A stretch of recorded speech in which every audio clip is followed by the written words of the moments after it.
5. El Karuga. Kapla! I'm going to take this opportunity, however, to suggest that we all hail Karuga. That's all I'm saying. Forgive me, Doctor. I'm receiving a number of distress calls. I don't doubt it.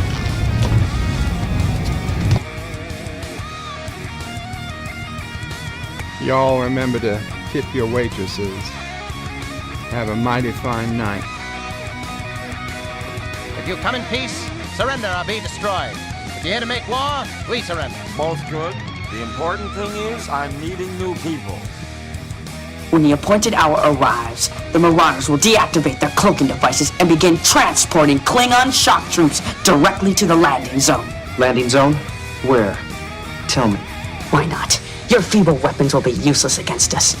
We will kill all your males and take your females to mate with. All right. Now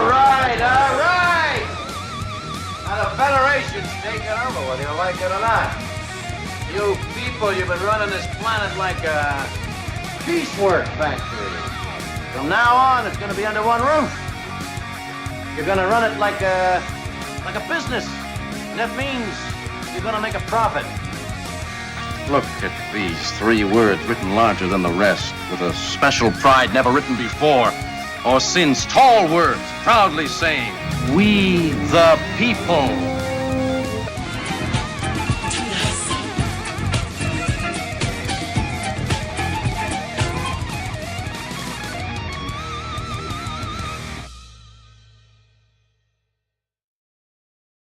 Hi, I'm Nicole DeBoer. I played Lieutenant Ezri Dax on DS9, and I welcome you to Bird O' Prey 5 channel.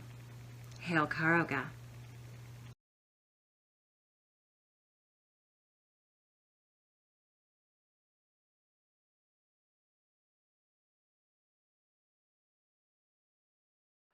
All right. Hello, it's Bird O' Prey 5, Cupla, and we started off with Kissing Dax. Thank you to John Araki for the $1 super chat, sent almost 30 minutes earlier, but nevertheless, John Araki, hashtag Crow Nurse, and the $1 Kissing Dax super chat that I was able to recollect, able to replay for the start of the stream. Thank you so much, John Araki. Captain Fandom Nerd also said hello early on. Hello, Captain. Thomas Potts says, poor bird, triggered by a Twitter name change. We'll get into that. Josh Streets is a good movie that's on YouTube Movies, free with ads, and put in a link to Short Circuit 2. Short Circuit 2, currently free on YouTube with ads. And Richie Poole put in some alpacas. And then YouTube decided to erase the chat. YouTube erased all the chat, and it started fresh. So at that point, Deej Odyssey said, son of a bitch, I'm first. But he wasn't. And Josh Street says, place your bets on if late O' Prey 5 is early for once. And then Richie Poole said, sorry, Deej, you are not first. I was fifth before the chat reset. And Richie Poole then put in 5 alpacas. Captain Fandom Nerd says, where is hashtag Crow Nurse? And Josh Street says, Captain Phantom Nerd, just turn on a light, and I'm sure Crow Nurse will come flying. And Sean PRK says, hey guys, and an emoticon of a bird. Welcome, Sean. Rose Random Thoughts says, Kapla bird from the rainy southern Minnesota. Kapla Gorilla. And pop culture curator is a 24-month Karogan Orphan Karogan Orphan super chat. Says Kapla Bird, hope you are doing well. I hope you are, Pop. I hope you are. And Yvette, the lovely Yvette, with a £2 sterling super chat, says, it's a fake. It's a fake. She's trying to predict which super chat she will get. It could be it's a fake. It could be Kissing Dax. But knowing Yvette's luck is probably it's a fake. But we'll get a conclusive answer. Indications Now negative there it at is. this time. It is eyebrow Dax. Neither of them. It was eyebrow Dax. Yvette's been getting eyebrow Dax more recently. So there you go, Yvette. There you go. Sean PRK says, Kapla Bird, hope you and the family are doing well today. Thank you, Sean. Well, we'll get into that a little later. Pop Culture Curator says, hello, guys. Hello, Pop. Sean says, I don't doubt it. Bradley Briggs says, yup, zup, y'all. Zup, Bradley. Sean again says, I don't doubt it. Yvette says, good evening, Bird and everyone. Good evening, Yvette. Sean says, hello, all. Kapla. Sean Carter says, hello, all. Sean PRK says, from now on, it's going to be under one roof. And Sean Carter says, hail the pop culture curator. Josh Street says, hi to Yvette. Sean PRK says, we, the people. Yvette says, hey to Josh. Pop culture curator hails back to Sean Carter. Job says, howdy, howdy. Welcome, Job, a.k.a. LDG. And somebody yells, Kissing Dax. Who was that? Who was it? Sean PRK got the kiss. Yes.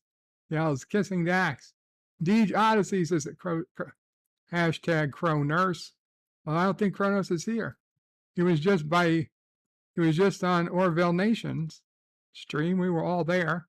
Orville Nation was streaming up to like 5 minutes ago. Everybody was saying hello to me over there. Hello, everybody. Hakeem says, hey, Bird and all. Welcome, Hakeem. Pop Culture Curator says hello to Yvette. Hope you are doing well. Miss Lundell's Groovy Movies says, who in their right mind watches Short Circuit 2? Well, I do, Mr. Lundell. I think it's a great movie. What is it? Los, oh my God, the gang that they tell them they have to check. They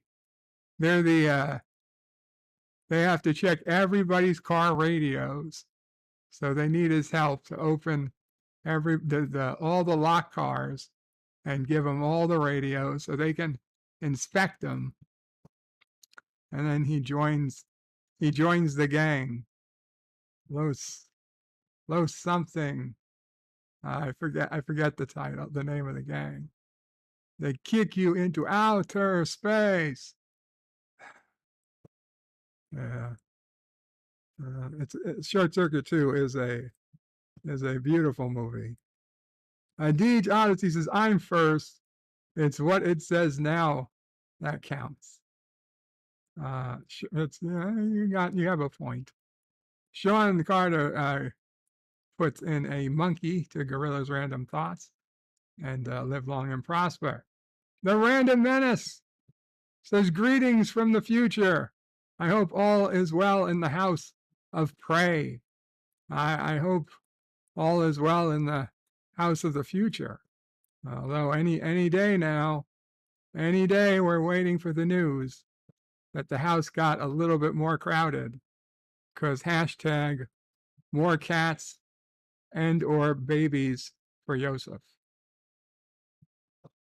More cats and or babies for Joseph. Sean Carter says, hail bird, hail Sean. Last son of Kay says, Kapla bird and the outrage. I hope you are all well. Thank you. Last son of Kay says, hail to the mods and chat. Kronos is in the house. Kapla Kronos. Mike Richards is in the house. Greetings from Columbus, Ohio. Greetings, Mike Richards, the official package inspector. Captain Phantom Nerd says hello to last son of K.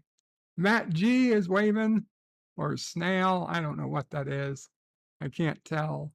I can't tell if that's like an alien snail or a guy with a funky wave wearing I don't know, earphones. Matt G says hello. Kronos says one roof, and hey to Yvette, and says hey lass. And last son of K says hello to Captain Phantom Nerd. Kronos says hey to Mike. Last son of K says Kronos. Mike Richards says greetings to Kronos. A lot of everybody saying hello to everybody. What is a Deej? Asks Kronos. Deej asks, what is beer? I think you know what a beer is, Deej.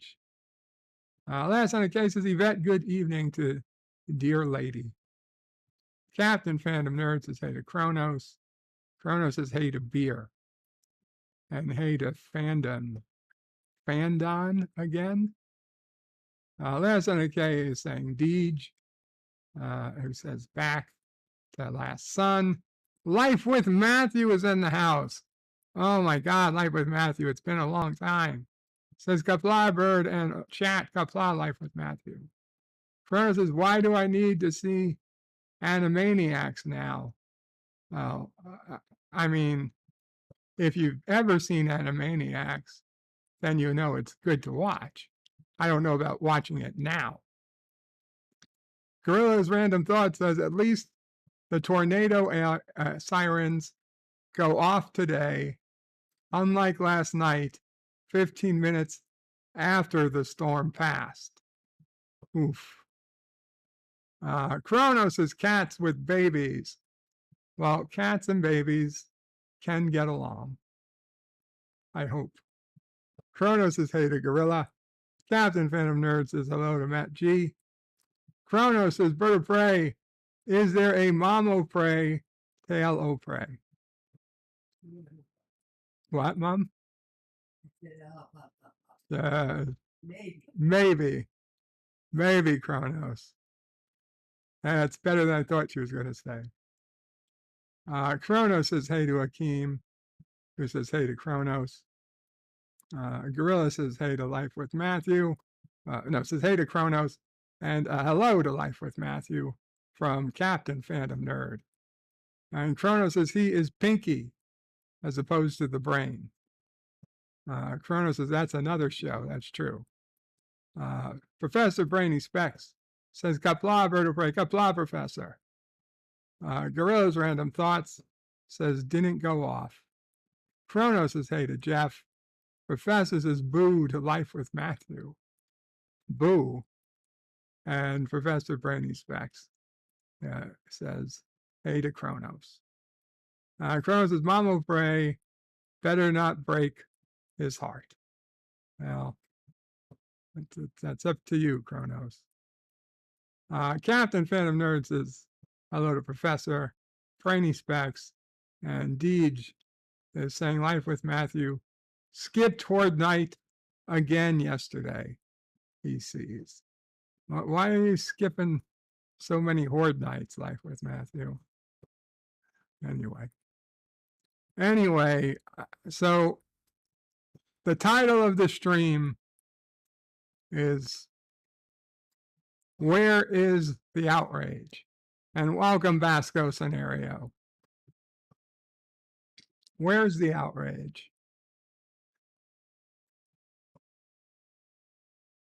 I'm having a rough you guys know I've been having a rough time. But today, watching the news, watching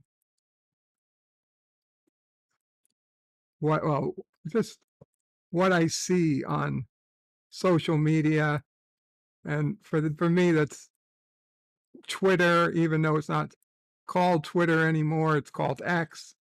And I got so sick of it that even this morning I decided to fuck it. I canceled my premium version of Twitter Blue, that I only had for a couple of months, well, maybe 3-4 months, I don't know, 5 months, whatever it's been. But I said, fuck it. I don't want to be a part of whatever the hell this new not Twitter is. You know, I wanted to be part of Twitter Blue, but now that it's Blue X or whatever the fuck they're calling it, that's not what I want. I truly believed that Elon Musk was going to save Twitter. I truly believed Elon Musk was going to save Twitter. And I feel like an idiot now, because it would have been one thing had he just bought Twitter, made a couple of changes, and left it or whatever. And you're like, well, okay, fine. I was wrong, but still, you know, if I had $100 billion and I wanted to waste half of it on buying Twitter just to push my own account forward for a month or something, I could respect myself for doing that. What I can't respect is whatever the hell he's been doing. I don't know that he has any plan, that he has any idea what the hell he was doing. And wherever he's getting these ideas from, it's garbage. He's ruining the entire experience. I don't understand, who is he catering to? He's certainly not catering to the people who got banned or expelled from Twitter in the first place, because for the most part, all these people are getting banned again. He's not fixing any of the serious issues that a lot of people had with Twitter. In fact, all he seems to be doing is taking the little parts that did work good and ruining them, and changing things just for the sake of changing them. And that's like the complete opposite of what all of us wanted. But it's not so much what Elon Musk is doing to Twitter, it's what he's not doing. And he's not fixing the platform. He is not making it less trashy. Honestly, I am so tired of looking at Twitter anymore that I could easily give it up. The only reason I go there anymore is just to check that if anybody messaged me overnight, that I see it. I didn't let an entire day go by without checking my messages. And then at some point in the morning, I'll usually put up a link to my Birdle for the day. But other than that, I don't want to watch it anymore. I'm tired of seeing the same garbage every day. And I know that most of the stuff I'm looking at isn't real. And by not real, I mean could be 100% fake, or it could be like just 90% fake.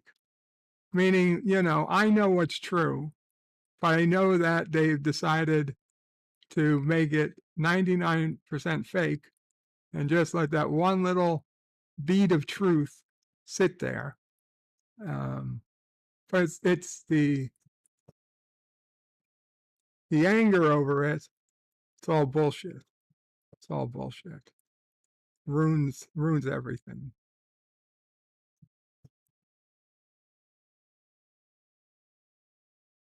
We can go through, and I will point out what annoys me, and it's making it too hard to watch. I'm tired of seeing it. Who is outraged? Says Kronos. I am, and I'm curious. Why isn't anyone else outraged? Kronos says, I try not to news. I tried that too, Kronos, but you've got to learn. You can't opt out of the news forever. Captain Phantom Nerd says, Kronos, I never do the news. You've got to do it at some point, Captain. Otherwise, you're going to get a dark surprise one day, and you're like, how could I have not known? You're like, well, did you watch the news? No. Well, then, son of a bitch. Last on the case is outrage from the White House. Dementia Joe can't even remember he woke up this morning, let alone how to be outraged by anything. If you want to be outraged by the White House or politics, that's fine. But we need to be outraged. In just like 5 minutes of watching news or reading news, you see things so ridiculous. Like yesterday, I was reading about there is a school bus driver shortage. There's a school bus driver shortage, apparently nationwide. They don't have enough people to drive school buses, which means that there's plenty of people that can drive school buses. They're just not allowed to drive school buses for various reasons, because maybe they have a criminal record and they're not allowed to drive, or B, they just don't want to pay enough. But certainly, that's the whole thing, is that if you pay enough money, you can get anybody to drive a school bus. Eventually, you're certainly people qualified that, if you paid enough, could drive a school bus. But instead, there are literally school buses that were driving kids at home well past 10 o'clock at night. They'd gone to school. You get out of school at 3 p.m., but because there were so few school bus drivers in their district or wherever, it was after 10 p.m. at night that they finally made it home. That is ridiculous. That is beyond words. That should never, ever have happened. Because then what do you do? What do you do? I mean, that's kidnapping. If I was a parent and the school said my son or daughter wasn't going to be home until 11 p.m. at night, what do you do then? You go pick them up. Well, obviously, I would go pick them. Mama probably says, you go pick them up yourself. If you gotta walk. Even if you have to walk. Whatever. Yeah, that's one thing. I mean, I'd imagine you pick them up if you had to, take an Uber or whatever it is you got to do, you do it. But let's say, fine, you didn't pick them up, and you were awake, and they got home at 10:30 at night. What then? You're not going to send them back to school at 7 a.m. the next day, because what proof you have it's not going to happen again? So No, that just shouldn't happen. There's no way the school district should have ever allowed it to get that bad to begin with. Okay, people should be being arrested before that happens.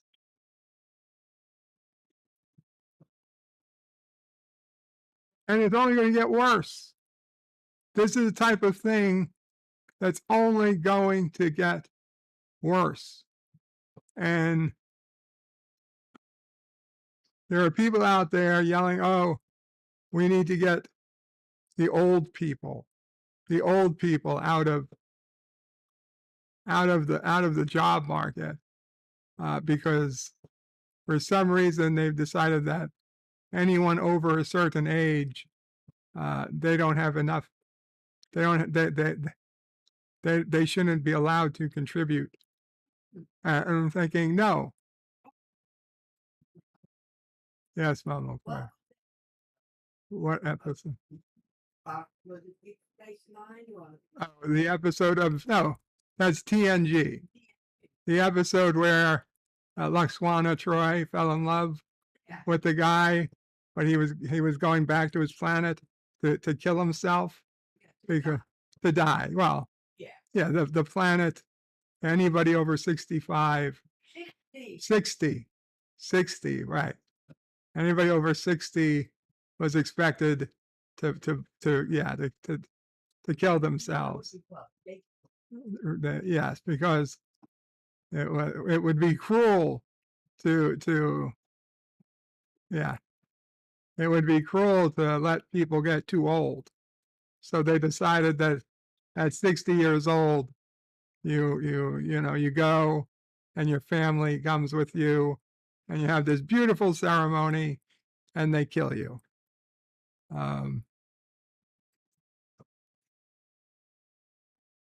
It was a lot like that. Except that at the time in TNG, it was still early enough in TNG that it was a bad thing. It clearly was a morally bad thing that Captain Picard had to accept because it was, it was the aliens' thing to do. But they very clearly made it clear, that's not the ideal. That's not an ideal situation. And Laxwana was like, well, you've got a prime directive. I don't have a prime directive. Yeah. It's a good one. So it's ridiculous.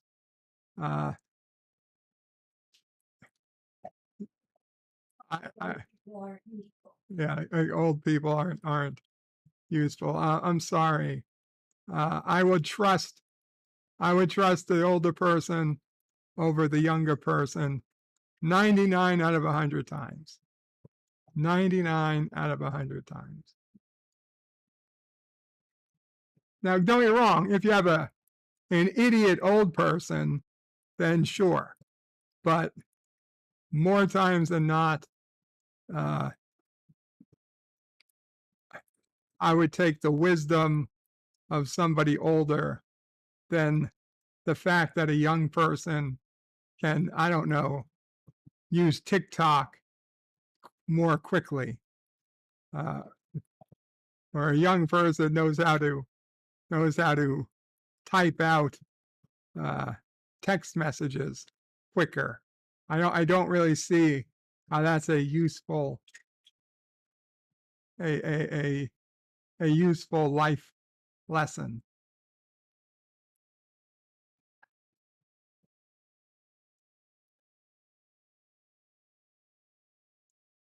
Antidote of Jill is listening and driving, and I saw you said that. You said that on Orville Nation stream, Antidote of Jill.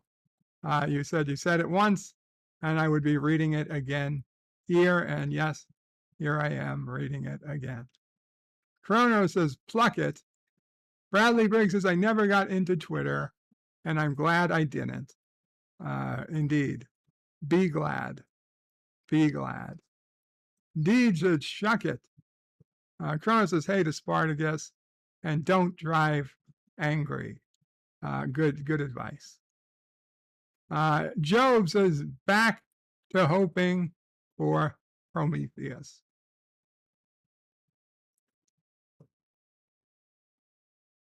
Hoping for Prometheus. I thought you were making Prometheus.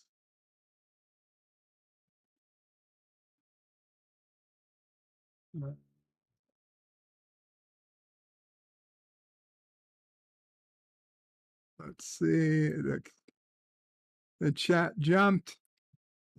Last set of cases, the cesspool is beyond saving. Like Twitter, that cesspool is beyond saving. Indeed.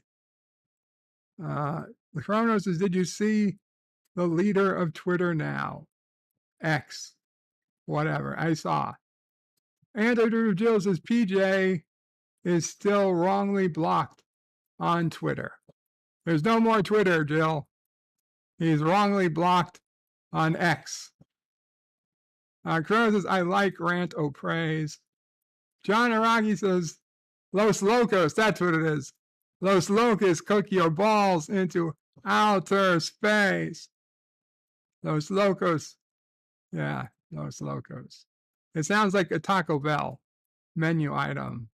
I'll take the Los Locos, large, with chicken. Kronos says JP needs to get out of jail card. And Kronos says, hey to Araki. John Araki says, aloha world. And hello, Kroners. Aloha world and hello, Kroners.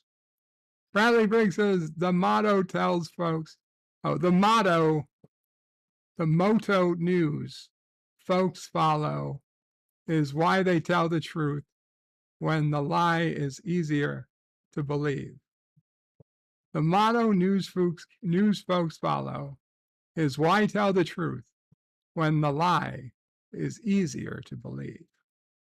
Captain Phantom Nerd says, Bird of Prey 5, you can opt out of the news. I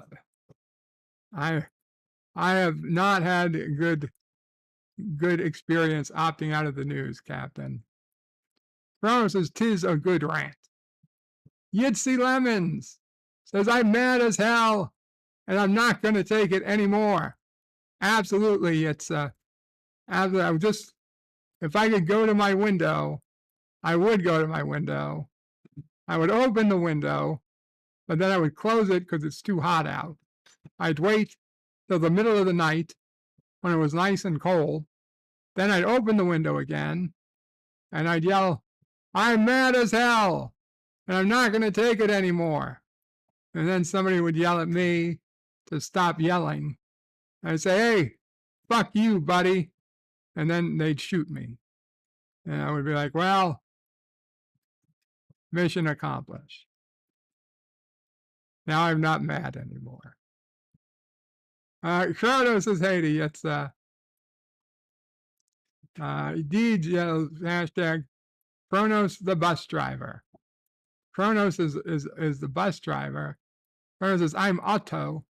Otto, yes, you're Otto from The Simpsons. Miss Lindell's Groovy Movies says you take Twitter X too darn seriously. As for the news, might I suggest you watch Newsmax more than FNC or CNN. I don't watch Newsmax, I don't watch Fox News, and I generally don't watch CNN. Deed says, yes, Kronos, you are Otto. Pop Culture Curator says, maybe they can't get drivers because all the parents are entitled and threaten to sue for everything. That's very possible.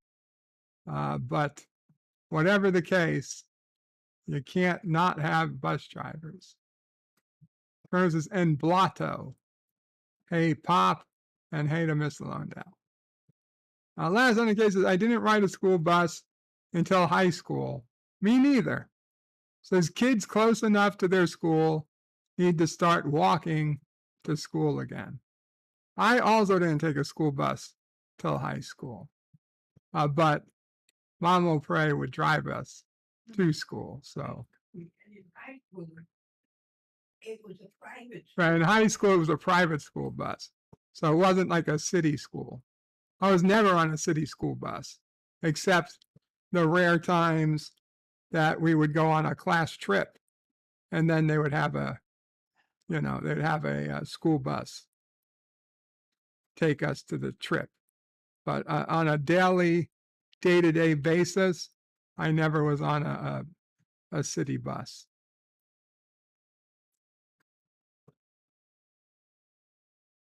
Deej says, I couldn't be a bus driver.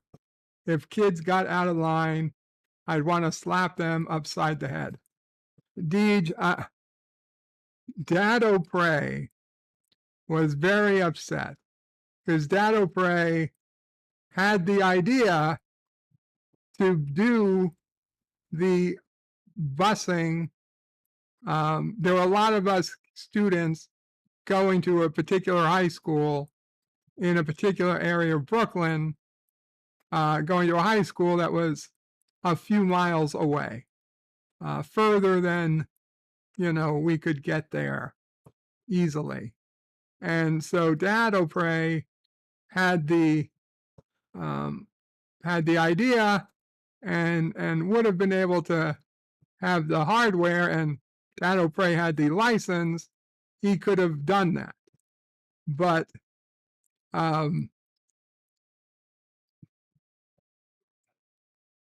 we begged him no. And I think it was the right decision, because I don't think Dad O'Prey would have been able to handle the things that went on that bus. I remember girls throwing bras out the window at people, onto other cars. I remember people getting angry at shit coming out the window, that they were trying to come in the emergency exit, trying to get to students, and the bus driver was carrying a bat, and he had to chase people away. I remember, and don't get me wrong, these kids deserved it in some cases, but some guy coming up to the bus after they threw something on his car, and he came right to the fucking window and just spit. Oh, he spit all over the kid that threw something at his car. And the kid deserved it, but Jesus Christ, you can't just do that and think you get away with it.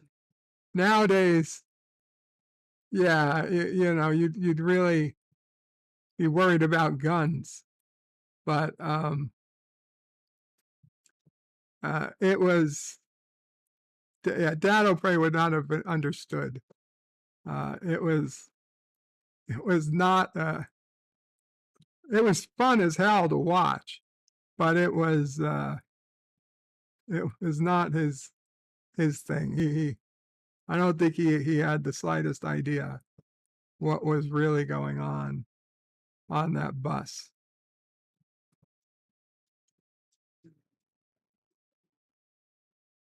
I'm not a parent, Kronos.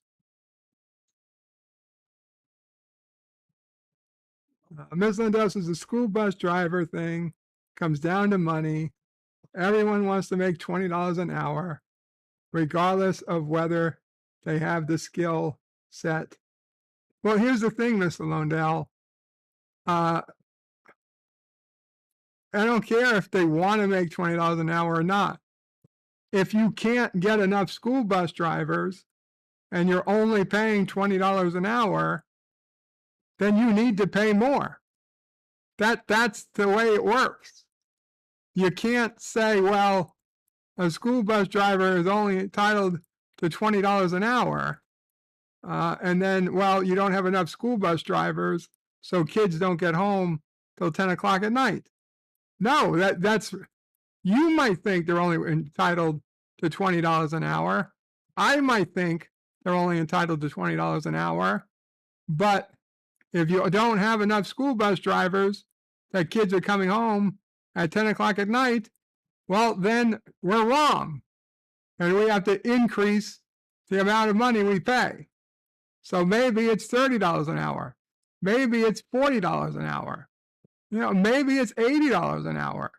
But whatever amount it is, you have to keep increasing until your kids are getting home by 4:30, 5 p.m. the latest. The latest, 5 p.m. You can't have 5 more hours. No. So if that means school bus drivers make $50, $60 an hour now, then that's what they make. That's the way it has to work.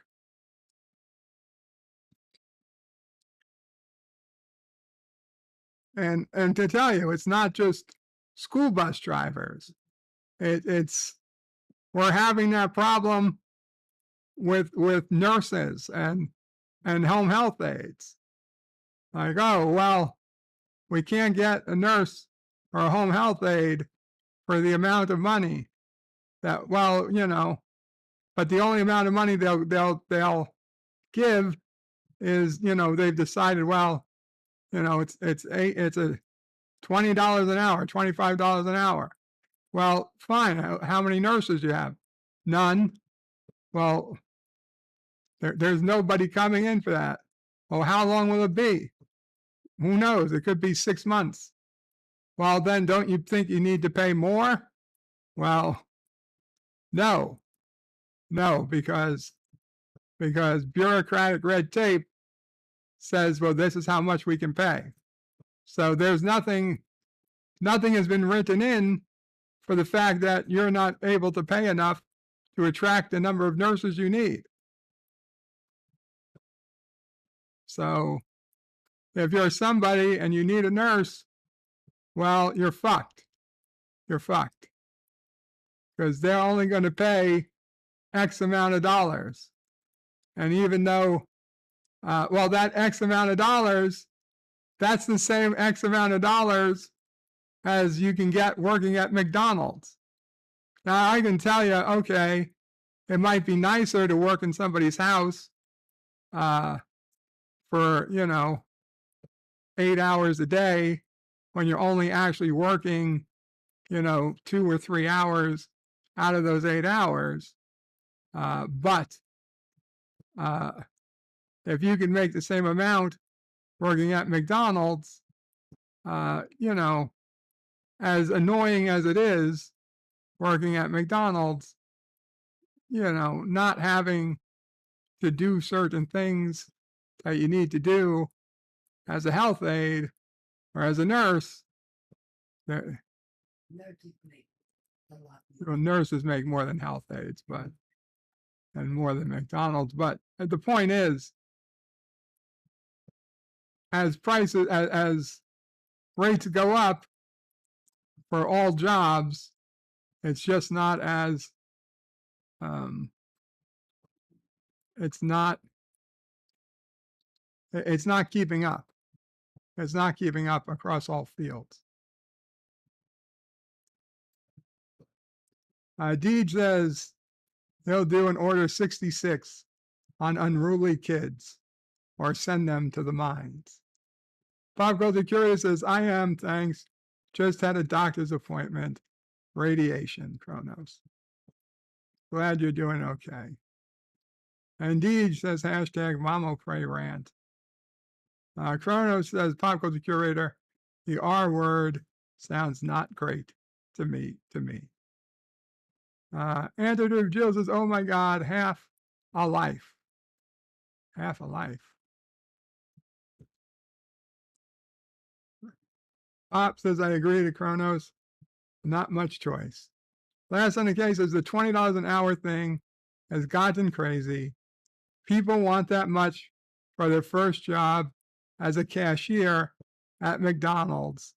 No entry-level job is a $20 an hour job. Well, yes and no. I would ordinarily agree with you, but if no one else is willing to work it, unless you've got your automated cashier yet, you got to pay someone. You got to have some type of cashier. So who's going to blink first? Andrew of Jill says one of her favorites. Deed says, Rue, I got maybe 8 more years before I have to have the ceremony. Oh, the TNG episode. I'm way past due. Yeah, Malo Frey is way past due. They should. Maybe they offer an early ceremony. Kronos is Pop Culture Curator. Glad to hear you having a good day. Daniel's Hot Topics says that was an interesting yet mean episode. I don't know that it was mean. Kronos says, wow, Bird's still ranting. Executive producer Saul Leibowitz says, happy Monday. Thank you, Saul.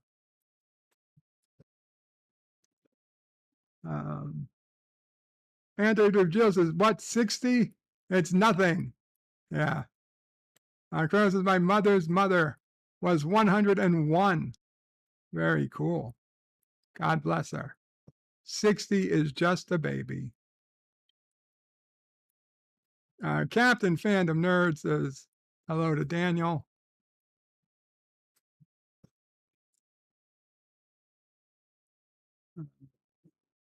Daniel says hello back. Kronos says Bird is wise, question mark. John Araki says Canada will put you down right now. No wait until 60 is required. Kronos says chickens need a plucking. And Bird knows all about feathers. Captain Phantom Nerd says Prometheus is an interesting dream. Last Son of K says X-Twitter is beyond saving. Kronos says Los Lobos. Is that what it was? Los Lobos? Los Locos? Los Lobos. Don't encourage him, Captain Phantom Nerd, says Professor Branding Specs. Corona says, I'm going to wear a kilt, not a skirt.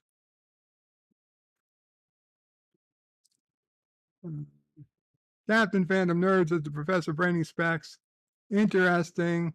There are other interesting things like crop circles. Pop Culture Curator says, I spend most of my time on Twitter/X blocking idiots and attention whores. I'm not going to, I understand doing that, but if I've got to waste my time blocking people, then why bother? Kronos says, in the middle of the night, I go walking in my sleep. Last on the case says, hey, if Bird hired Kronos, he could get 2 for 1, a nurse and a cuddle buddy. So snuggly, says Kronos. Wow. Last on, Deej Odyssey says, or Birdo Prey 5, he is Otto from Airplane. Otto from Airplane? Who the hell is that?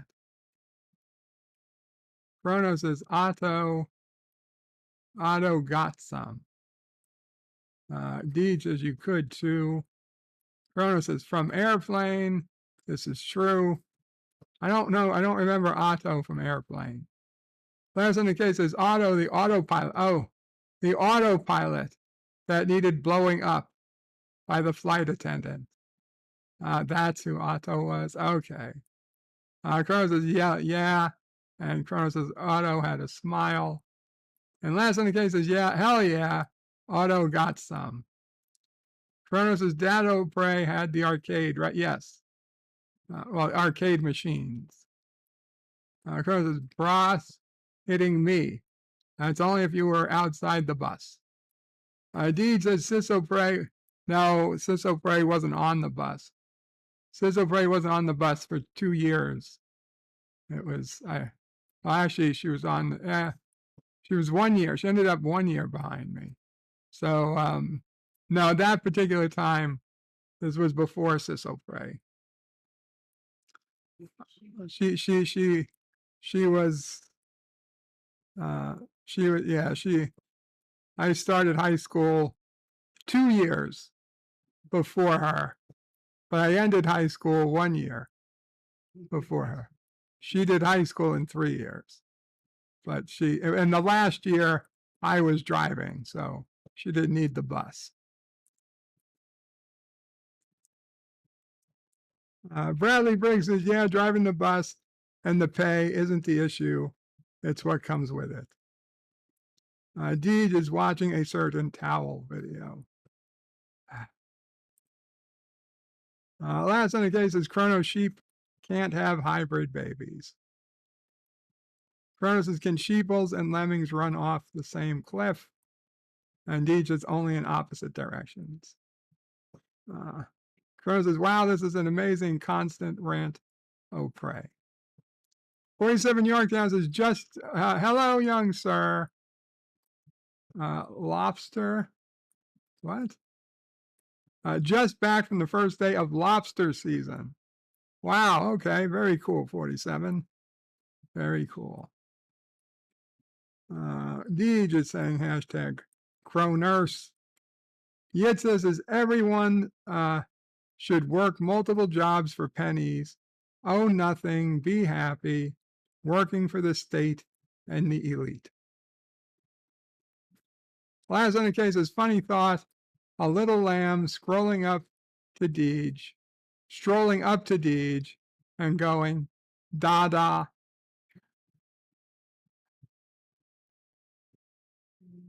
Daniel's Hot Topics says, this is retarded. The Barbie movie surpasses $1 million a week or two ago. Now Barbie passes Civil War, Aquaman on the all-time box office list. This is messed up, beyond messed up. It's a movie with broad appeal. Yitza Lemon says, this freedom thing has gone too far. Global slavery for the plebs, those useless eaters, is the way to go.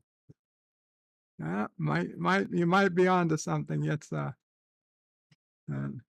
Freedom failed. Freedom failed. Deed says, that's it, last son. A zombie shall be named after you. Lobsters are pinch, says Kronos. Rip Pinchy. And Kronos says zombies have names. And last on the case says, well, there is an LDG zombie. That is true. Kronos says Monday. Kronos says, Bird of Prey 5, you don't have feathers. I do not. Last on the K, the mamas and the papas. Monday. Kronos says, I probably heard that song. Miss Lindell says, autopilot. Job says, wouldn't have to block people if you weren't being forced to hear them. Kronos is lolling. John Araki says, did Bird really fail a grade instead of Sisso Prey skipping a grade? No. Sisso Prey skipped a grade of high school. She didn't skip it. She just managed to get her classes done in 3 years. She did. Explain. Not because she was. She didn't do it because she was really great at school. She managed to do it because she wanted to graduate the same year as her friends, and most of her friends were a year older than her. So to be part of the same graduating class, she managed to get the minimum amount done that she had to do to graduate a year early. Now, granted, she was able to do that while many of her friends were failing out of school. Although not all of them, she did have a few smart friends, but they weren't smart enough to do it in 3 years. They were still taking the full 4. John Araki says Bird failed at cheating then. No, I was happy to take my 4 years. I wasn't rushing out of high school. Daniel says there are far more better scripted movies than Barbie, and they bomb at the box office, and they don't even have box office that Barbie does. Stan Lee says Burberry rode the short bus. I didn't know that. Yeah, it was. It was a short bus. The bus that we went to high school with was a short bus. It was a short 90% of the time it was a short bus. Once in a rare while, for the go home, they used the full-size bus. Chrono says, for $1 trillion tax-free dollars, I would watch the Barbie movie. And Stanley says, sorry, I would have tried to be nicer if I knew. John Araki says, Bird had to take a year off from high school for the birth of his illegitimate child. I don't think it works like that. And Chrono says, Garfield O'Prey doesn't blink. That is true. Garfield doesn't blink. John Araki says, Dominion voting machines are counting the Barbie box office receipts. Stanley says, yeah, no reason to rush high school. Lots of great opportunities. Well, not so much in that way for me. It was just a fun time. Not really any opportunities with the ladies. In fact, honestly, it is kind of cruel. The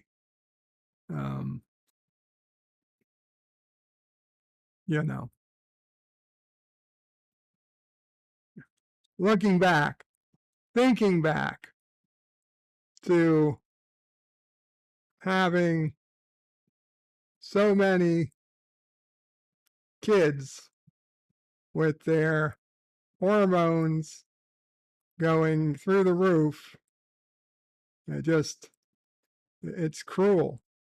It's cruel and unusual punishment to put them all in the same building for so long.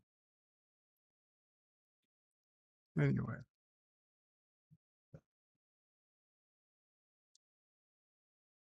Stanley says, I love those high school girls. I keep getting older and they keep staying the same age.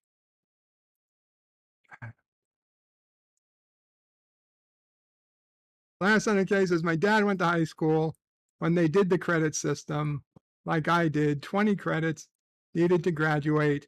My dad earned 20 in 3 years, and they had study halls his whole senior year. John Araki says, Dale Gribble did not kill himself. That is true. Kronos hated school. School.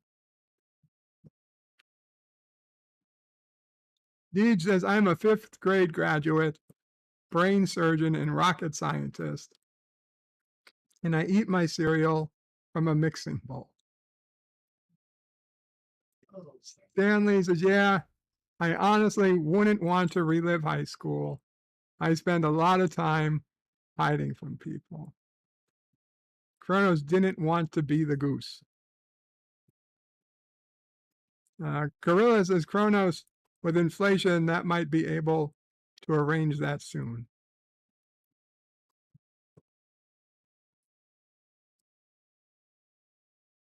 Anyway.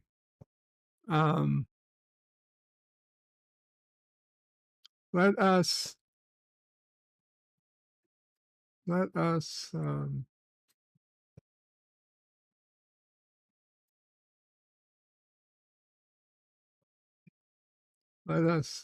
go see what's going on. Today is the 14th of August. It is National Financial Awareness Day, whatever. Love Your Bookshop Day, National Creamsicle Day. I scream, you scream, we all scream for National Creamsicle Day, apparently. National Spirit of 45 Day. We pay tribute to those who have inspired, sacrificed, and protected our country for future generations. Not anymore, we don't. National Tattoo Removal Day. Say goodbye to that almost permanent mistake and make room for something new. Navajo Code Talkers Day. Did you know the Navajo Code aided America in winning World War II? It's a nice holiday. And Mama Pray knew it. And it's World Lizard Day.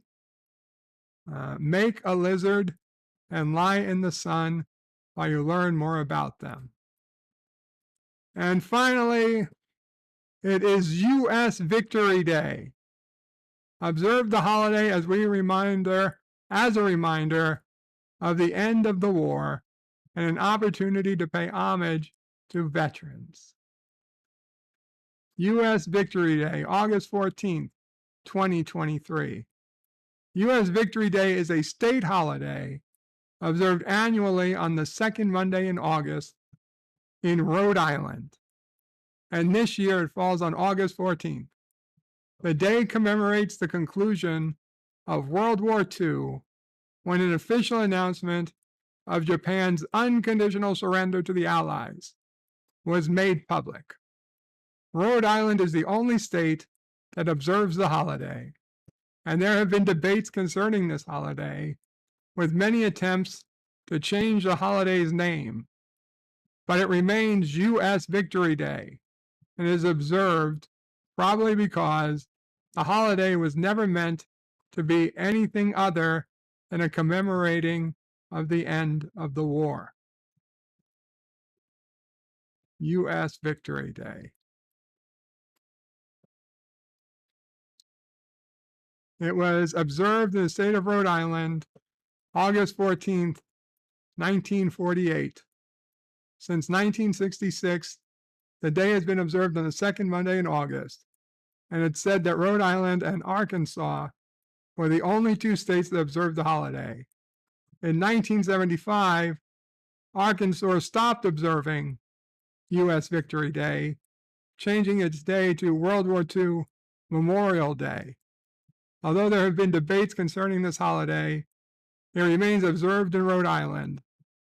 The continuation of the holiday is also because of the high number of veterans who retired to the state. During the mid-1980s, with Japan's economic might growing, there was reportedly a lively debate about whether U.S. Victory Day should be removed or not. While Japanese officials stated the holiday was harming trade between the two nations, a local Chamber of Commerce official called it embarrassing. But the state of Rhode Island had its defense. In 1990, Rhode Island General Assembly passed a resolution stating that Victory Day is not to express satisfaction in the destruction and death caused by nuclear bombs at Hiroshima and Nagasaki. Despite the controversies, it is believed that such a holiday is needed in remembrance of the sacrifices the veterans made, especially those who were taken prisoners of war. Veterans groups and their supporters observe the holiday, and events include commemorative ceremony for veterans. Since it's a state holiday, state and local governments are closed in Rhode Island. Most banks are closed, but federal offices, including the U.S. Postal Service, are open. Public transportation may operate on different schedules than usual. To be honest, I am all for remembering U.S. Victory Day. It will now be also a Carogan holiday.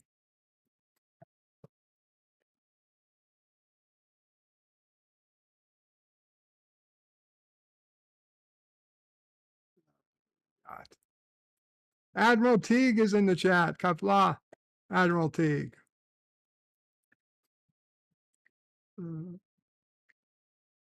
Deej has 2 tats. Really. Admiral Teague says a Navajo guy tried to tell me, but it was like trying to interpret the wind. Kronos says lizards are annoying, and Kronos says his skin is too pretty. Admiral Teague says the day after the Nagasaki bombing. That's the day they surrendered. Stan Lee says Bird of Prey, wasn't there a feature film, Wind Talkers, with Nick Cage? Gorilla says VJ Day. Last son of K says, I have a tat. I'm not getting rid of it. VJ Day. Stanley says, and does Bird of Prey have any tattoos? I do not, Stanley. I do not.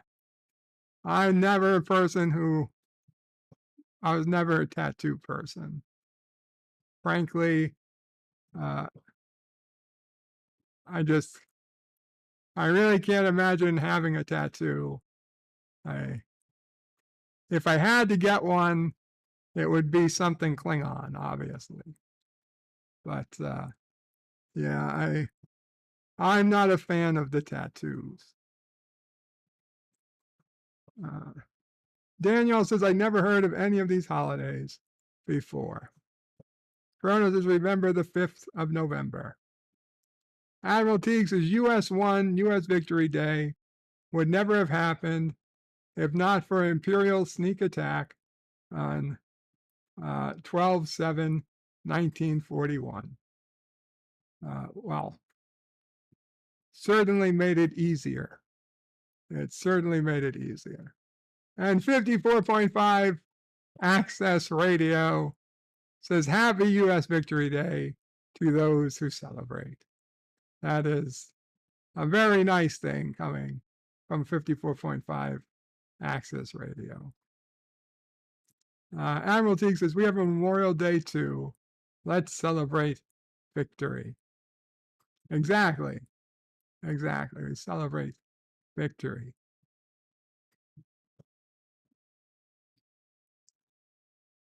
Last on the case is on VE Day, he wept and prayed.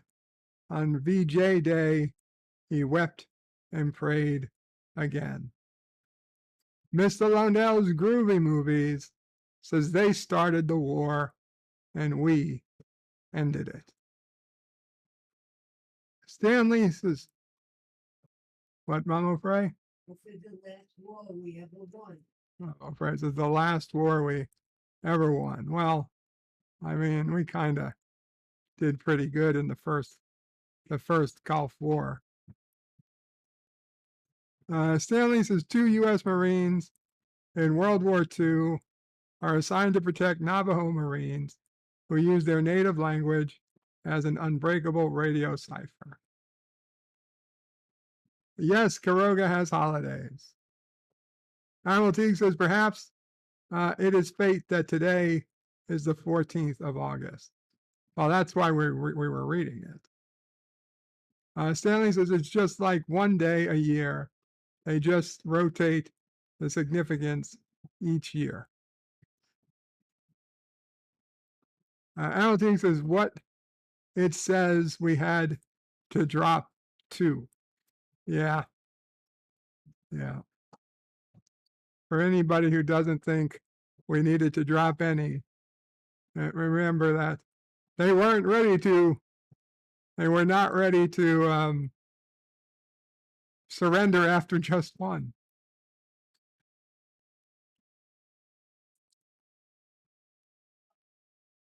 Stanley says you have to get an Independence Day 1 year, then the next year you get Labor Day, Then the next year you get New Year's, but it's still only one per year. Ouch.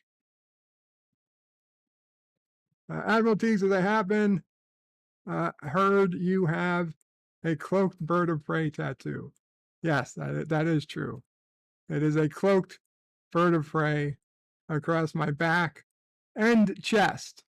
On the front is the front of the bird of prey cloaked, and on the back is the back of the bird of prey cloaked. It's actually quite spectacular. Cronos' bird was in the Navy. False. False. Cronos' bird of prey, so is Mama Prey going to tail? No. No, Kronos. Mama Prey is quite tired at the moment.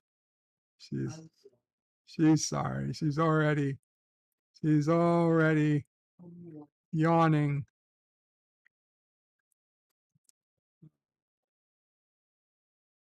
Admiral Teague says if we didn't drop those bombs, they'd have put Truman in jail. Kronos says talk about dirty bombs. Admiral Teague says 1/3 of all money spent on World War II was spent on the A-bomb project. We couldn't not drop it. Well, there were certainly plenty of reasons to drop it. For me, the very fact that it saved even a single American life was enough. And I'm sorry to sound cruel, because I know it is. But yeah, I did care more about the American lives than overall lives. It was fucking war. It was war. Not a war we chose to be in, mind you. A war that this country was worked very hard to avoid. But they pulled us in.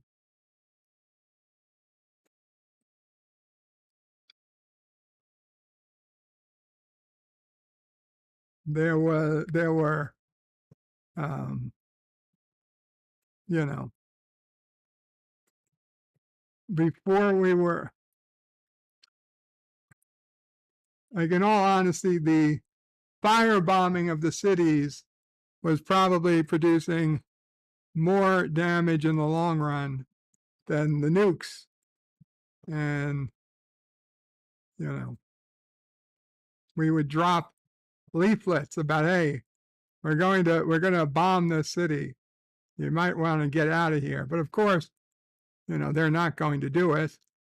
But at least we did our due diligence.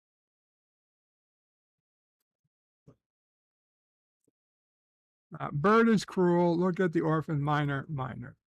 It's a whole different set of cruel. Okay. Let's try Wordle, guys. Somebody want to put in first person?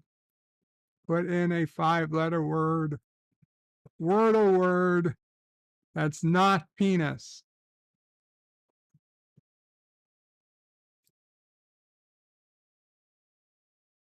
Five-letter word can't be penis today.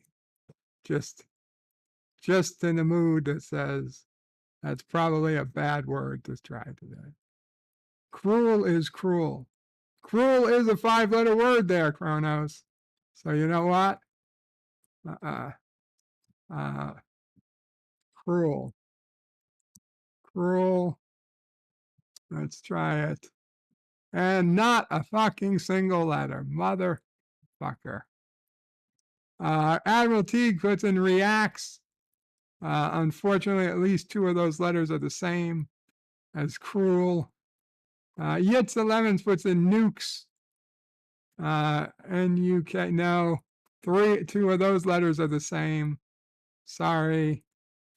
Last on the case is these needs to liberate some Karogan miners and use them to mine resources for him and 7 days to die. Kronos puts in vulva, but the U and the L, no, still 2 letters the same. Saul Leibowitz, executive producer Saul Leibowitz, puts in prick, P-R-I. No, there's another R and C, the 2 letters. 2 letters are the same. Sean Carter says naked, N-A-K-E-D. Okay, the only letter the same there is the E. So I guess, let's try. Naked, prude, no, prude wouldn't do it. That was 2 letters the same. N-A-K-E-D. N-A-K. Yeah, okay. Okay, we got N-A-K in the wrong spot. Okay, so now we're going to try,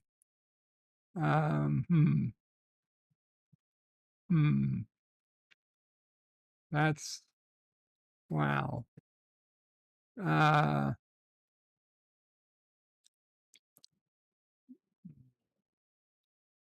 B-L-A-N-K, blank. No, we already used the L. And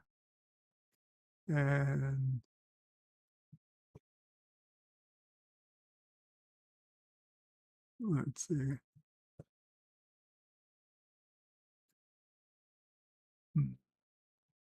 So it's not L and probably not B, but let's see, stank. Could be stank. S-T-A-N-K. And we've got the S and the A in the right spot, the N and the K in the wrong spot. S-N-A-K-E, no, it's definitely not an E. Snack. Okay, it's snake, but without an E. Snacky, S-N-A-K-Y. Is that a word? It is a word, snaky. Okay, we got it. Not too bad.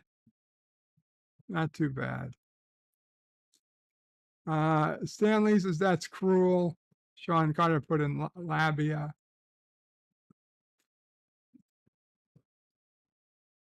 Executive producer Saul Leibowitz put in robot. Job was done in 4. So are we. Labia is a thing. Yes, it is, Kronos. Admiral Teague says nukes trick. Kronos says, wow, naked kind of helped. It did. Saul Leibowitz put in knack. Deej said knock. Admiral Teague put in banks. Saul Leibowitz says thank. Skank says Kronos. Or stank. Yeah, stank. Snack says Deej. Sean Carter puts in some emojis with a monocle. Saul Leibowitz puts in skate. Snacky. Snaky. I think it's snaky. I don't know. I honestly have no idea what that word is. Snaky? I don't have any idea what that word is. Nobody did. Kronos says WTF. Deej is saying boo. I said, see, Elsa, I never heard. I never. Mama Bray never heard of the word. And he said, me neither. Jeff said, that makes 3 of us. Apparently nobody knew. You said, make that 4. Apparently nobody heard of the word. Kronos' bird was cheating. I didn't cheat. Kronos is God here. Okay.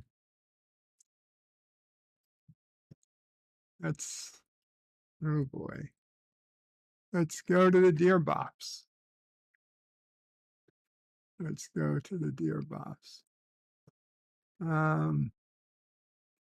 Deer Bop Can you help me understand this?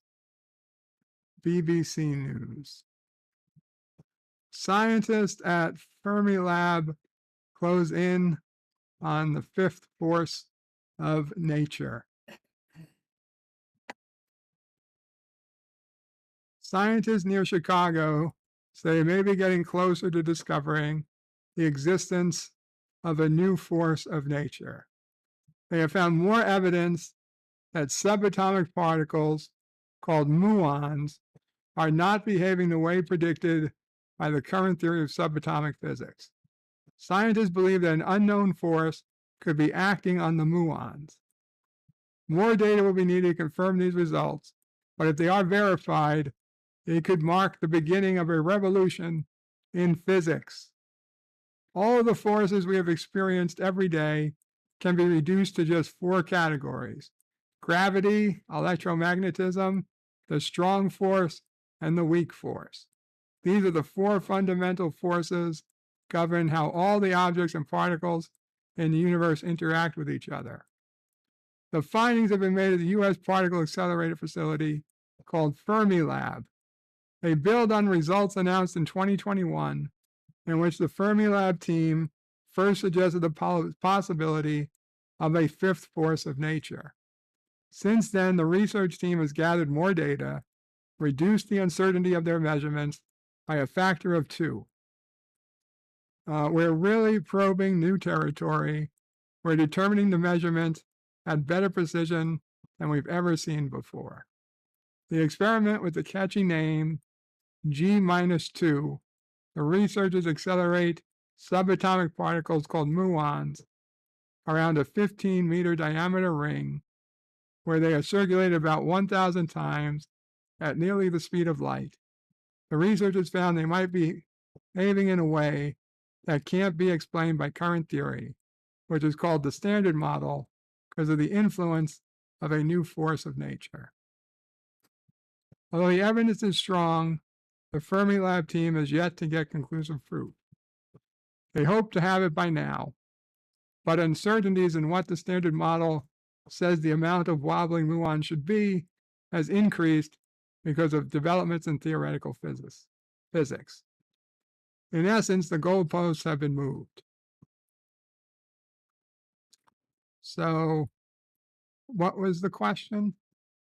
Can I explain you? Okay, well, I think they explained it pretty well. There's currently 4 known forces in the Standard Model: gravity, which you know what gravity is, electromagnetism, which is basically how magnets work, or electromagnets, or electricity. That's all part of electromagnetism. And then the weak and the strong nuclear forces, which are just, you can't see those in real life. You can't feel those in real life. Gravity, you feel that all the time. And magnets, you can play with magnets on your refrigerator or play with magnets in front of you. You understand how those work. But the strong and the weak forces, you just have to accept that they are there and work as they're described. They hold the atoms together. So now they're saying that there's yet a fifth force, and it would work on something even smaller than an electron. So it's like another level that's beyond the subatomic, kind of, or it is the subatomic.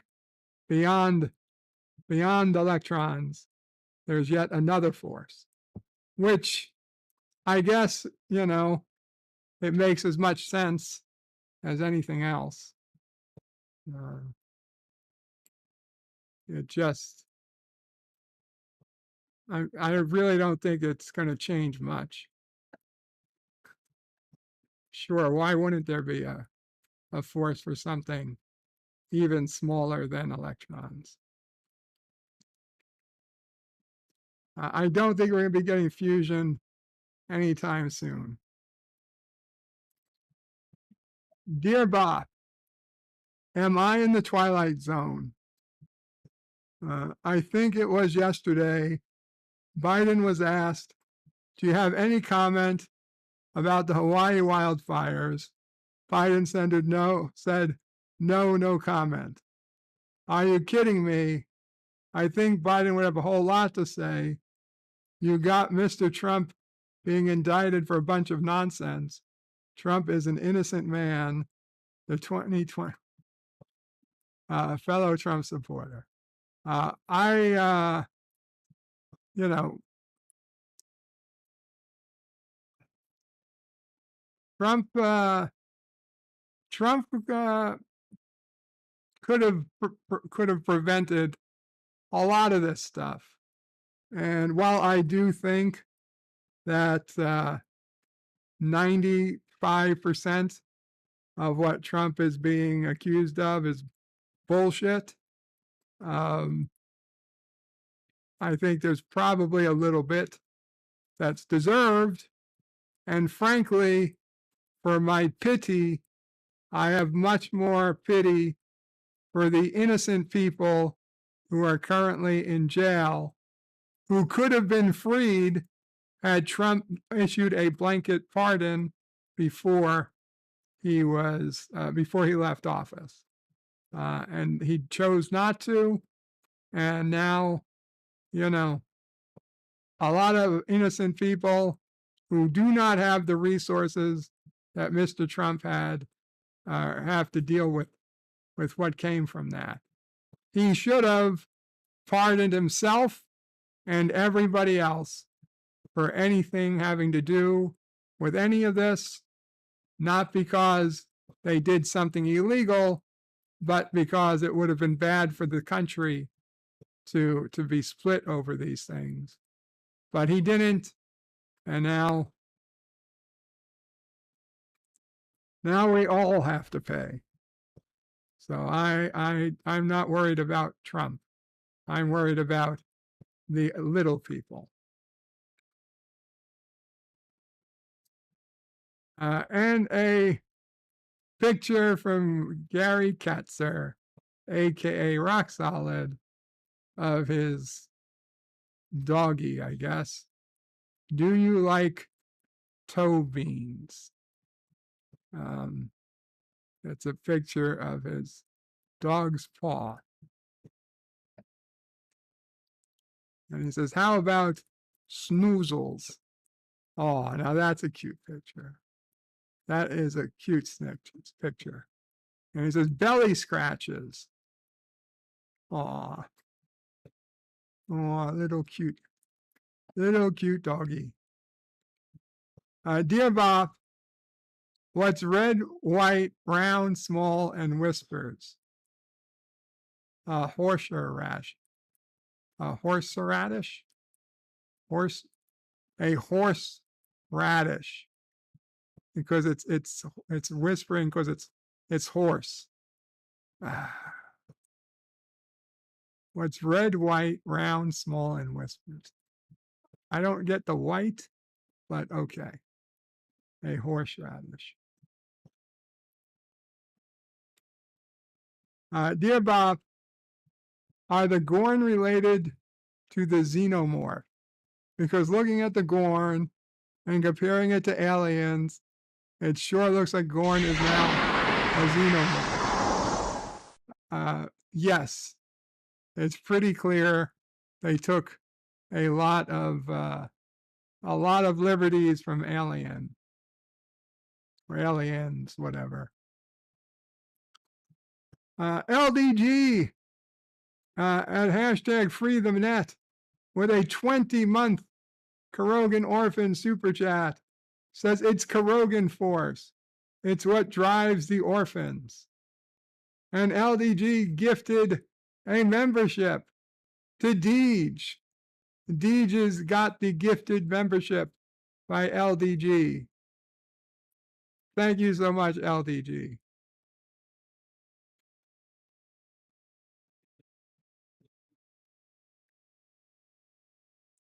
Yeah, as for the Gorn in Strange New Worlds, yeah, very, very, very similar to aliens. Dear Bop, and a link. Society is going to be futuristic in 2030. Society in 2030. You're sheltering straight people under the floorboards, aren't you? Yeah. Dear Bob, why are the Pop-Tarts not Mom-Tarts? Why are there Pop-Tarts and not Mom-Tarts? Is it because of the patriarchy? Wah, wah, wah, wah.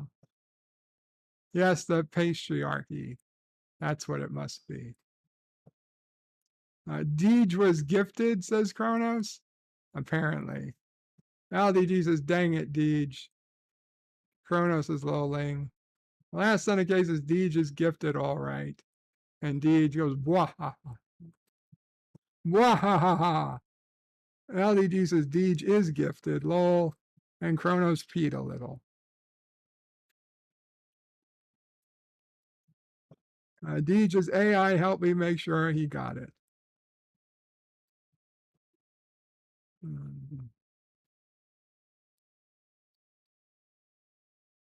Dear Bob, Yeoman Rand complained to Kirk that someone had drilled a peephole into her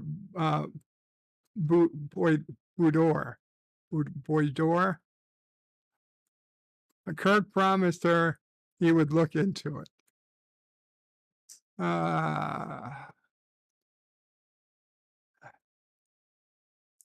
Dear Bob, why did Worf change his hair color? It was a good day to die.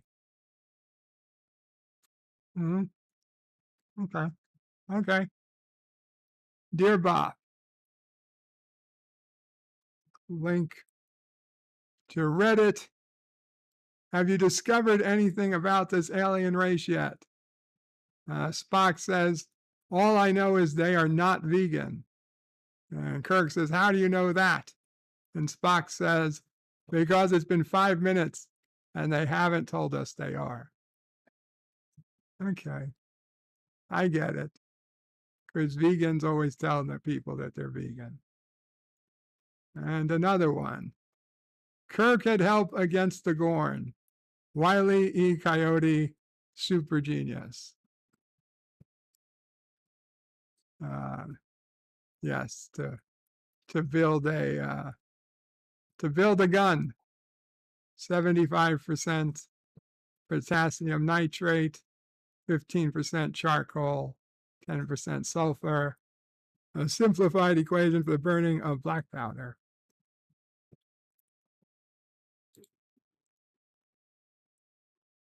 You know, I was thinking, if Strange New Worlds, people talking about how that supposedly old Trek TOS is just too old for young people to get into it, and that's why they need to, quote, redo it, then use the same fucking script. Use the same script. Okay, maybe you got to update it a little bit for modern audiences. So instead of, Kirk, Spock, and McCoy, it's going to be Pike, number one, and, some other girl or whatever. Fine, then do that, but use the same scripts. Use the same scripts, for the most part. You could still have Kirk fight the Gorn, but it'd be Pike fighting the Gorn or something. Or it'd be number one fighting the Gorn, but still the same basic script. And you retell the TOS episodes And granted, you're only doing 10 episodes a season. So you take the best 10 episodes of the season and you just redo it completely with the new, the new graphics, the new ships, the new special effects, the new, people, the new backstories, but more or less the same scripts. That would be acceptable. That would be acceptable to me. Dear Bob, did you hear about when Captain Kirk started reading the book on anti-gravity? He couldn't put it down. Har, har, har, har. Dear Bob, did Deej confirm that he's Jethro Bodine with the 5th grade education and eating his cereal out of a mixing bowl? He confirmed a lot of that. He did. And we got one here from Sissopray, but this is a little bit long. Let's play some commercials, and I'll be back in a couple minutes.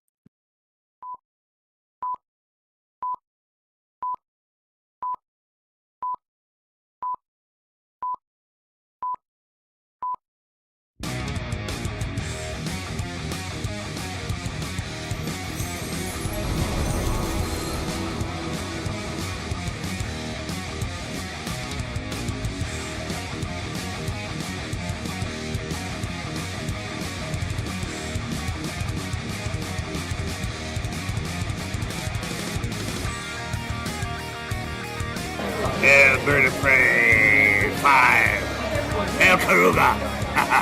Kapla! I'm going to take this opportunity, however, to suggest that we all hail Caruga. That's all I'm saying. Forgive me, Doctor. I'm receiving a number of distress calls.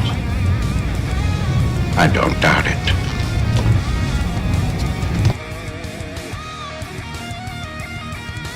Y'all remember to tip your waitresses. Have a mighty fine night. If you come in peace, surrender or be destroyed. If you're here to make war, we surrender. Both good. The important thing is I'm meeting new people. When the appointed hour arrives, the Marauders will deactivate their cloaking devices and begin transporting Klingon shock troops directly to the landing zone. Landing zone? Where? Tell me. Why not? Your feeble weapons will be useless against us. We will kill all your males and take your females to mate with. All right. Now the Federation's taking over, whether you like it or not. You people, you've been running this planet like a piecework factory. From now on, it's going to be under one roof. You're going to run it like a business.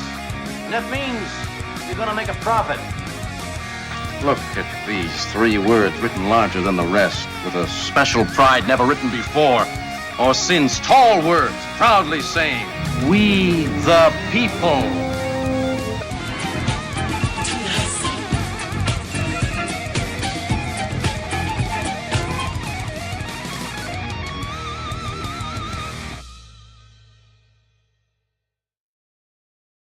Hi, I'm Nicole DeBoer. I played Lieutenant Ezri Dax on DS9, and I welcome you to Birdo Prey 5 channel.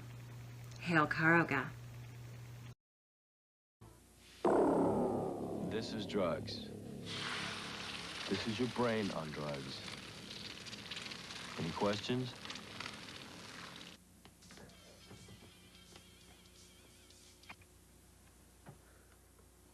It's yours? No, Your mother said she found it in your closet. I don't know. One of the guys must have... Must have what? Look, Dad, it's Where not... did you get it? Dad, Answer me. Who taught you how to do this stuff? You, all right? I learned it by watching you. Parents who use drugs have children who use drugs. Get a little closer. Now don't be shy. You can get a little closer with Arid Extra Dry. Only Arid has a patent on this formula that fights wetness. No leading deodorant spray stops odor better. And now Arid has a new baby fresh scent. It smells, Get a little closer with the baby fresh scent of Arid Extra Dry. Arid fights wetness and odor, now in a new baby fresh scent. I've been on my feet 6 hours. You know how I feel? I feel like dancing. Sheer energy. It makes me feel like dancing. Sheer energy. It makes my legs feel that good.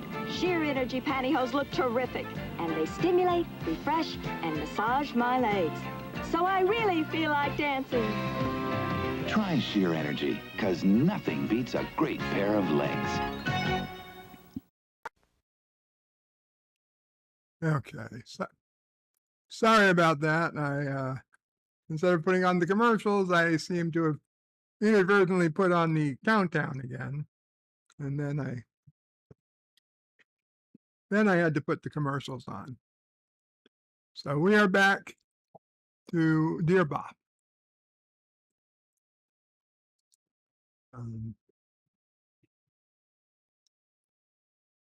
Dear Joe, Sis Pray here, as this seems the best way to get your attention these days. Just wondering how you're doing on ordering the Moxie robot for Charlie for Christmas. Don't let this be like last year's disappointment when you did not get him that cool outdoor swing set I recommended. In fact, if you don't get the robot for Charlie, I will tell your listeners about the time you ran around with my bra on your head and pretended to be the fly. Oh, a fly. My girlfriends were properly mortified, and I do have photos to share. So I would move forward now with the robot purchase. It's on sale now. And please don't tell me you can't afford it, sis. Still $999. Yeah. Unfortunately, I do not think Charlie needs this robot. Maybe Mama Pray does. It's a shame. If it could move me, I could use a robot. Dear Bob, in honor of National Wind Talkers Day, it was during the dark days of World War II that a Navajo soldier, nicknamed Navajo Joe, came bounding across a battlefield, taking cover in one foxhole after another, with all the horrors of war trying to stop him. He was duty-bound to get the message, which was in Navajo, back to headquarters. In World War II, see, Navajo was used as a code language. As he dived headfirst into a hole, he saw that it was occupied. Moreover, the man who occupied it was a French soldier and was staring at him. As soon as he was able to compose himself, he tried to communicate. The problem, Joe didn't speak French, and the Frenchman didn't speak English. Joe thought this was odd, but a friendly face was better than being out there in the carnage just above their heads. So the Frenchman tried to speak to Joe, saying in French, "Good God, it's crazy out there.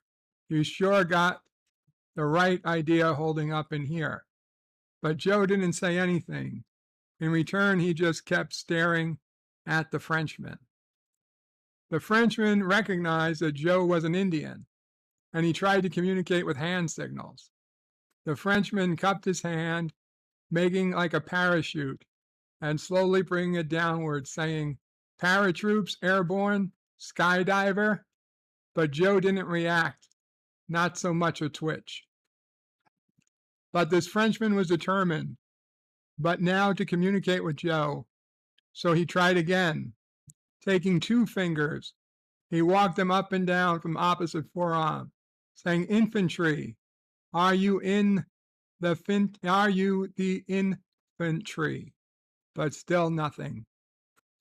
Then the Frenchman remembered Indians were renowned sharpshooters with excellent vision. He made a circle with one hand and poked his index finger from the other hand through it and said, "Sharpshooter?" The Frenchman said in French. Joe didn't respond. Finally, after a moment or two, oh, Jesus Christ. Finally, after a moment or two passed, the Frenchman saw it. He finally had it. He formed his hands and put them up to his eyes as if they were binoculars, shouting, "Scout! You're a scout!" Right after this, a shell went off behind the foxhole, and both men fled, never to see each other again. When the war was over, Joe went back home, and everyone on the reservation got together to celebrate his return. There was a young boy who went up to him and said, "Joe, you're a big war hero, but were you ever scared?" Joe paused and thought and said the following: "Only once. One time in France, behind the lines, I was trapped in a foxhole with a Frenchman." He proceeded to reenact the hand movements from the Frenchman as he said, "Frenchman told me, when sun goes down and all the people leave, I fuck you so hard, your eyes will bug out."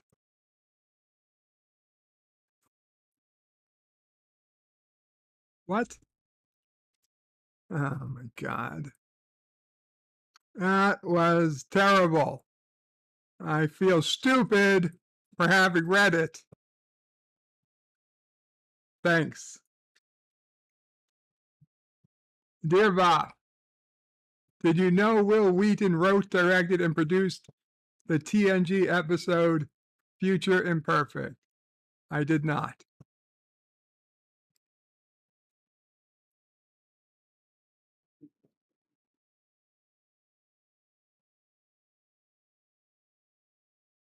Really? Future Imperfect by Will Wheaton? I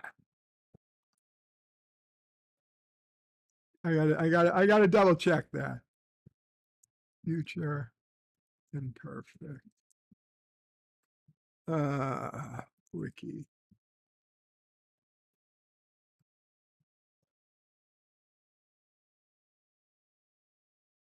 No, it's not directed by Will Wheaton.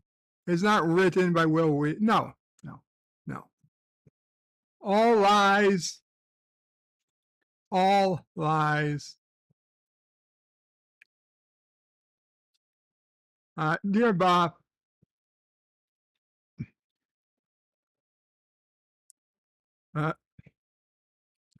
due to that POS Donald Trump and the old corrupt coot Joe Biden, do you think all future presidents will pardon themselves as they leave office? You know, it might be something they should consider. It might be something they should consider. Can Biden pardon his son? He could pardon his son. It's federal charges. He could pardon his son if he wants to. I'm sure he will before he leaves office. He'd be stupid not to. Dear Bob, what color is the inside of a radish? White. What color is the outside of a radish? Red. Okay. Whatever. I'm not a fucking radish expert. I get the white now. I get it. Okay, what's going on in the chat?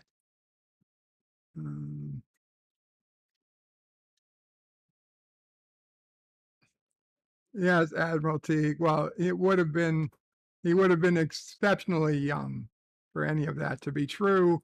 That's why I had to double check.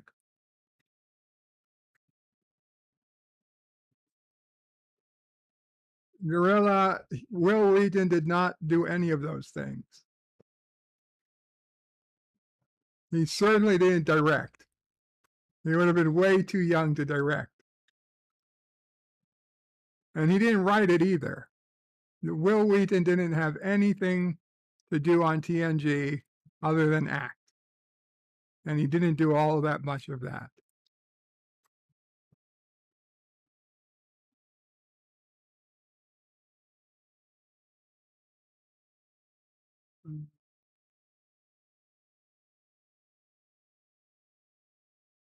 Let's see.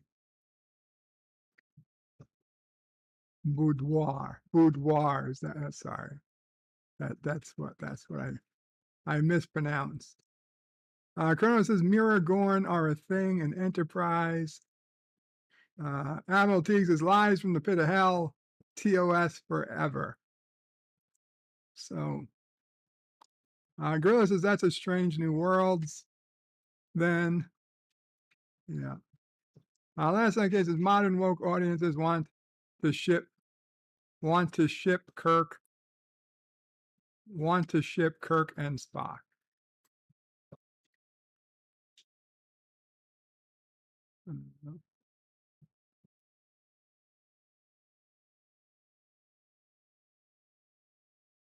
Kronos says, what's with the final countdown? It was a mistake. Dr. Scotty says, what the heck, metal? Yeah, sorry. I didn't mean to rerun the countdown. That was my mistake. Last on the case is Strange New World Enterprise shows why there are less women on the Enterprise in TOS. I mean, in one way, it could be that they're putting all these women in places clearly, unfortunately, incompetent. And maybe that's why by the time of TOS, there's so few women on the Enterprise, except Uhura. Although even then, there's no, as to Nurse Chapel, how that works out. Now, I did hear somebody had a good idea, although I'm sure they're not going to do it, that Dr. Mbenga that we know of ends up dying, and the Dr. Mbenga that goes to the Enterprise later on is Dr. Mbenga's younger brother, who also turned out to be a doctor, but not an assassin, not a super assassin like Dr. Mbenga now. His younger brother, didn't have any kids and wasn't part of the war and was just a Vulcan expert.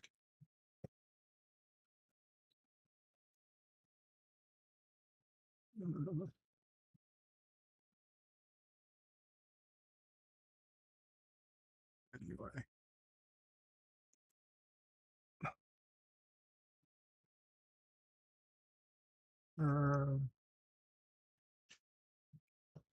Kronos misses Family Guy.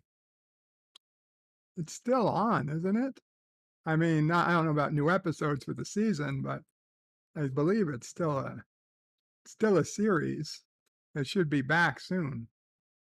Gorilla says, Bird, there is a scene in season 1 Picard that Admiral Bitch told Picard, and I quote, shut the F up. And the joke is Will Wheaton wrote and directed it.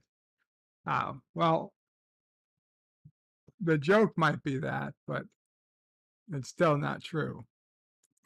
Admiral Teague says there's almost no one on the Enterprise except the 7 named cast members. And they were all lost saving the men that were trained them.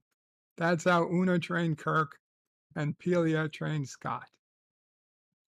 Kronos is horrible with names. Admiral Teague says this. Dr. Mbenga is a killer, yes. A drug-addicted assassin. And Kronos liked his cable TV. Kronos killed his cable TV. No worries, Kronos. No worries. Anyway, guys, Roses, I'm probably missing out on South Park. What'd you say, Mama Pray? Oh, wait. Wait. I just thought I should show you this while you're still on. Mama Pray wants to show me something. Hospital. While I'm still on the stream. Your hospital bill came in. Oh, the hospital bill came? Yes. Yes. Okay. They billed you. Now, this is just the hospital. Right. Not the doctor. Not the doctors, not the anesthesia that you were under when you did that crazy. Yes, okay. Okay. $80,234.88. At which Medicare pays them $10,410.89.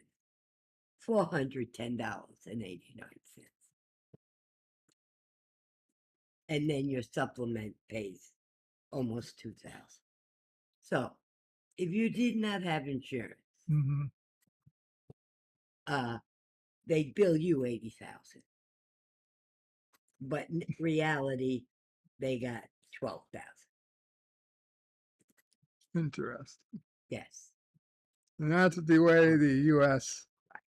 hospital system works. But here, no insurance, you'd be billed $80,000. If you have insurance, insurance pays $12,000. Right. Yeah, see, you owe zero. I like that. But that is crazy. I'm sorry, I didn't mean to. You realize that you should get free hospital visits since they effed up. And it doesn't work. Yeah. Find a lawyer to take your case. Anyway. Kronos says, poor Yitza. Yitza faints. Oh, Yitza.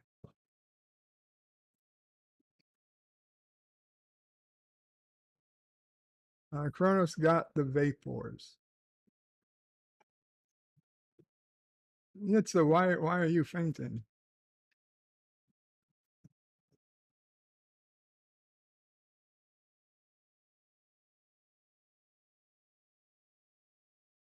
Yitza says a Belgian couple was stupid enough to travel to the U.S. without insurance and is now bitching about $6,000 medical bills. $6,000? They're lucky. $6,000. That's nothing. It's like an emergency. Yeah, that's. I don't even know what that is. It was like you went to urgent care or something. Maybe they needed to get an X-ray. Oh, what I read you didn't include ambulance rate. Yeah, obviously that didn't include ambulance. Daniel's Hot Topics is finally progress gets made in WGA strike as both sides resume negotiations. Kronos says you should get free snuggle buddies. D says he could have Kronos. He just didn't like the one he offered. Bubba. Yitza says can't, cause I can't imagine having to fork out that much money. I'm having a hard time paying 200-pound bills. Yeah. Well, it's one thing to get a bill. It's another thing to actually pay it. I am not in jail, Kronos. Last on the case is F the WGA writers. 15 writers in the writer's room is BS. Thin the herd. Indeed. Indeed. Okay, guys, I'm going to get going. I'm sorry. I feel terrible. I know I'm not quite back up to my usual self. Maybe this week. We'll see. We'll see. D just hashtag fire the writers. Can't write anyway. There is so much. There is so many problems out there. The writers' strike and the actors' strike, they barely register. They barely register. Everything else is so much worse. Like, does nobody see what's going on? We are one very bad day away from like the fucking end of civilization. And I am scared because I depend on people.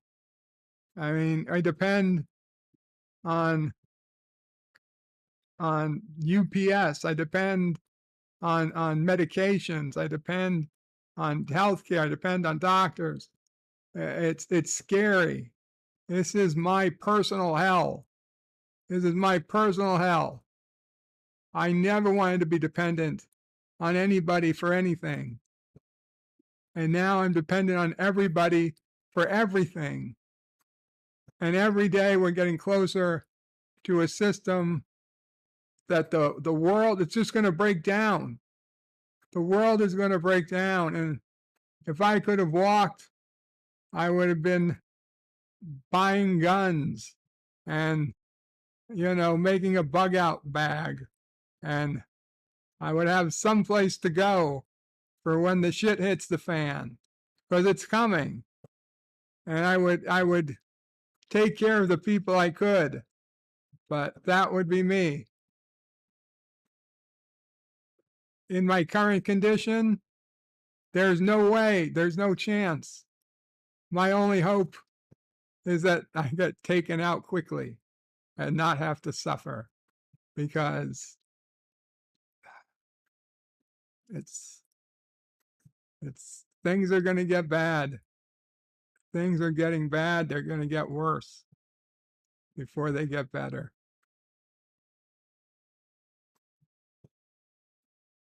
I don't know. I don't know. Anyway, well, best we can do is maybe I'll be back.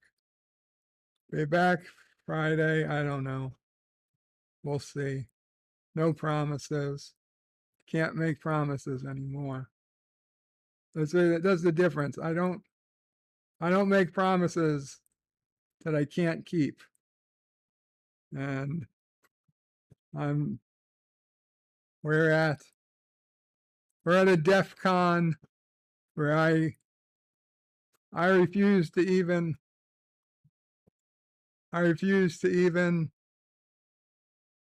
worry, I refuse to even assume I'll be here tomorrow at this point, because we don't know what's going to happen. We don't know what's going to happen. I don't even make promises for tomorrow. And